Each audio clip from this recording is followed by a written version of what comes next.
Alors, le Niger avait chassé la France d'une certaine manière après le coup d'État, mais voilà qu'il chasse les États-Unis et d'une manière particulièrement humiliante. Mais oui, mais alors vous savez, il faut quand même tout de suite poser l'équation, c'est que les compromis, que ce soit avec un parti politique radical ou avec une junte militaire issue d'un coup d'État, enfin avec n'importe quelle forme de radicalité, ça ne fonctionne jamais, ça finit par se retourner contre vous. Et là, les Américains viennent de le découvrir, mais en ambiance humiliation. Donc c'était le 16 mars, la junte nigérienne au pouvoir depuis juillet 2023 a annoncé la fin de l'accord militaire qui le lie aux Américains depuis 2012.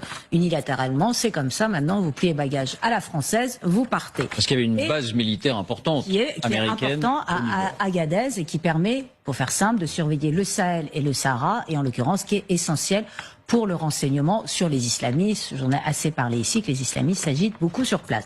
Mais voilà qu'on apprend que 2 jours avant la rupture officielle et unilatérale du 16 mars, la secrétaire d'État adjointe aux affaires américaines évidemment, Molifi, la secrétaire d'État adjointe américaine à la défense, Céleste Wallander, et le général Michael Langley, à la tête du commandement des États-Unis pour l'Afrique, en l'occurrence l'Africom, ils ont patienté pendant 3 jours, 24 heures de plus, dans l'antichambre du président Abdourahmane Tiani à la tête de l'État, à la tête de la junte, et qu'ils n'ont pas été reçus.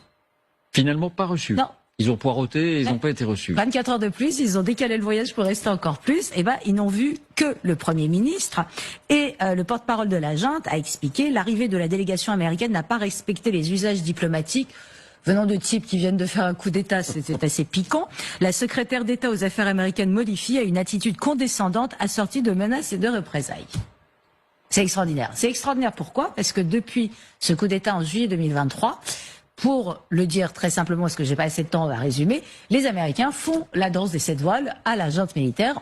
Ils ont refusé de parler de coup d'État, ils ont mis 2 mois pour le faire du bout des lèvres. Ils ont désavoué la France. Ils ont désavoué la France, l'Union européenne et la CEDEAO aussi, les autres États africains de l'Ouest qui voulaient imposer des pour se ménager les bonnes intervenus. Mais pourquoi? Mais alors c'est ça qui est extraordinaire, c'est que là, ils ont reçu des activistes nigérians anti-français à l'ambassade, alors que, pardon, de facto, comme dirait l'autre, clairement, l'attitude anti-française qu'on a vue au Mali, au Burkina Faso, a été énormément pilotée par les Russes de Wagner.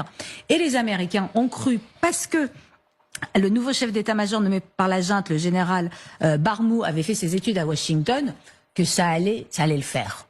Ça l'a pas fait du tout. Mais ça l'a d'autant pas fait du tout qu'ils ont pensé qu'ils pouvaient conditionner leur présence militaire et leur collaboration